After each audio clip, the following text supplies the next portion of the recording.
Hello everybody, I'm BRIX Bro, and today I'm coming at you with a different sort of video than I usually do. So I am currently in the process of building Kara, a made-up LEGO World War II town loosely based on the last scene of Saving Private Ryan, and I realized that a lot of my minifigures I used are very varied in the way that I acquired them, and I thought that it would be helpful if I shared with you some of the tips and tricks I learned about World War II minifigures.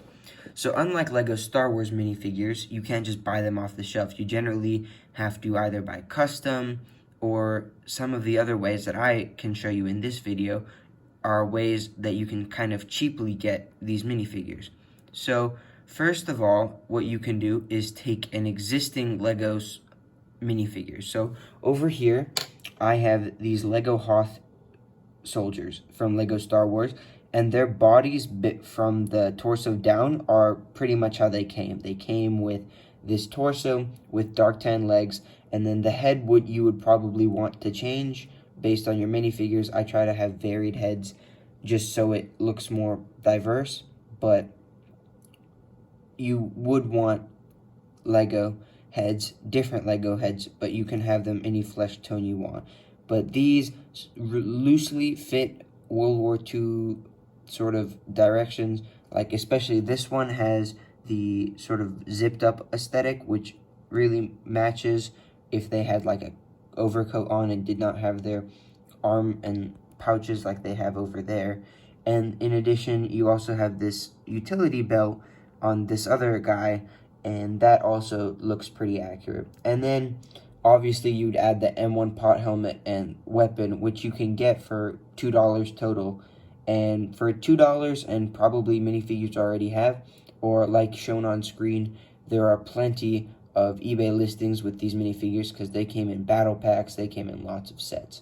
So these are not hard to find, and they're quite cheap. So for around $6, or maybe even less if you get a good bundle deal, you can get a World War II soldier, including the weapon and helmet.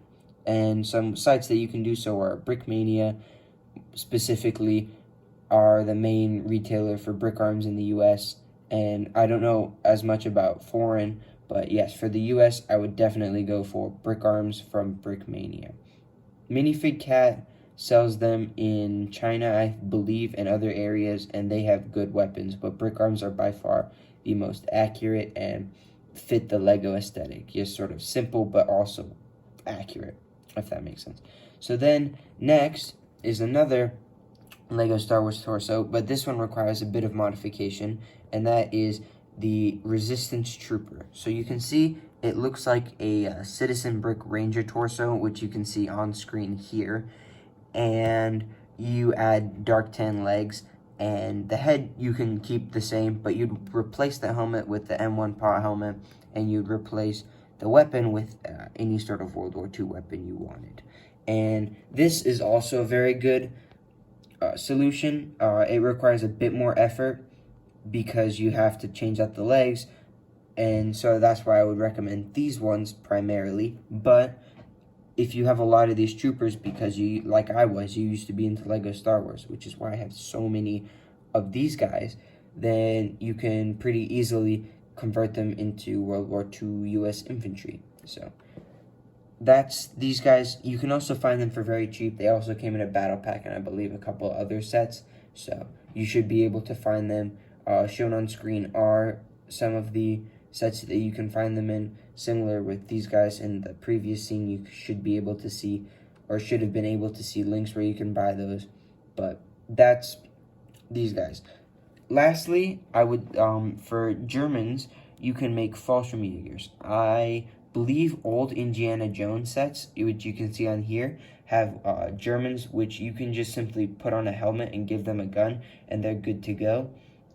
Because that was the only World War II I think LEGO's ever done, was the Nazis from Indiana Jones. But a simple way you can adapt some of these guys is these Fallschirm Yeagers, who kind of wore camouflage.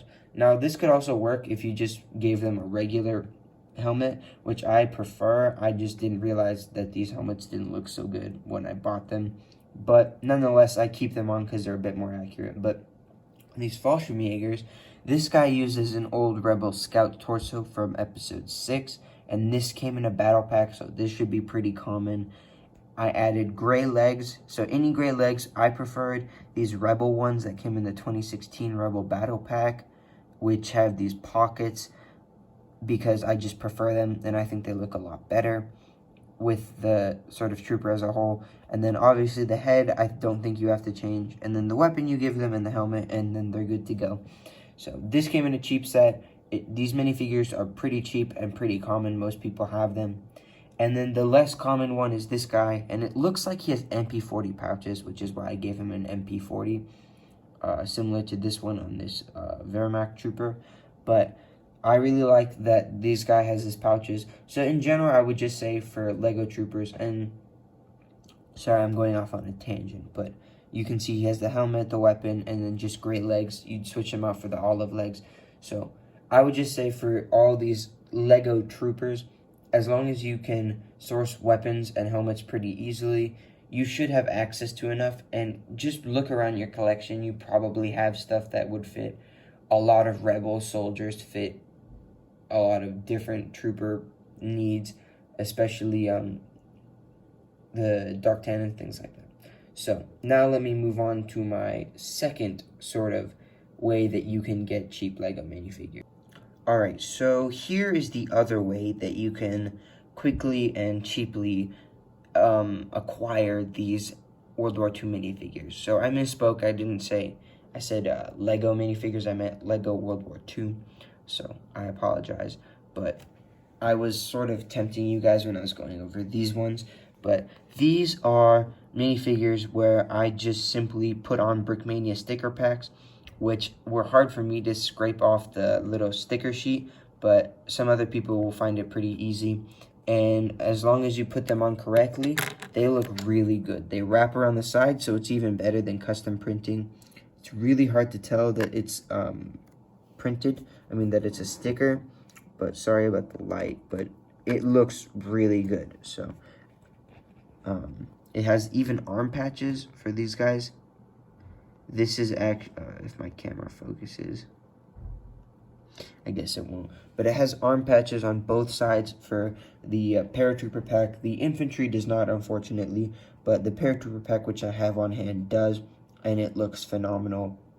And like I said, you take any tan torso, any tan legs, so old Jedi minifigures, even the Hoth Troopers, if you wanted to upgrade those guys, they all work. Just tan torso, tan arms, and you should have a very nice looking figure because of the sticker pack. So, and then the other one is the German one. This is the other pack I have on hand. They have hundreds. You can make pretty much any World War II, World War I, Modern Warfare soldier that you want. I just chose World War II, and I chose these ones because they're pretty common. And Airborne I bought when I was watching Band of Brothers, so I was pretty into that. And Airborne is just a nice figure to have because you don't have to have tanks along with them because they're kind of separate. So you can have like a Market Garden mock where you don't have tanks and you just sort of have the infantry behind enemy lines, or even D-Day. So that's why I have these guys. And here's the Wehrmacht. Like I said, any gray soldier. I could not find many good gray torsos for these German sort of gray guys, regular, unfortunately. I don't think I had any in my collection. I don't know if anybody else does that really fit the German aesthetic.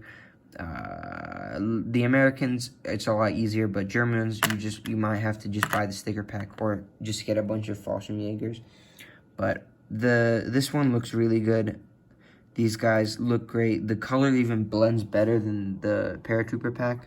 The coloring, which just blends a bit better with the dark bluish gray on LEGO minifigures with the sticker pack rather than that one. And as long as you understand like that's an MP40 pouch, you can make these guys pretty accurate. So anyways, I hope this video helped. Finding gray minifigures, finding tan minifigures isn't very difficult. LEGO has quite a few minifigures and quite a few cheap ones that are all gray, and I think that this is a way cheaper way than buying torsos, legs, heads, helmets, and weapons, which can total up to like $15 for a single minifigure, or if you want to get full custom printed, it might even go up to $20 like you can see on screen here. But my way, and this is a pretty common way, I think is really good and it still looks great. And the fact of the matter is, something I realized is most LEGO mocks come down to the mock itself and the buildings rather than the minifigures. But minifigures can make or break a mock. So I would just say, try to use my tricks, and please leave a comment down below if you have any more questions about this. So thank you. Goodbye.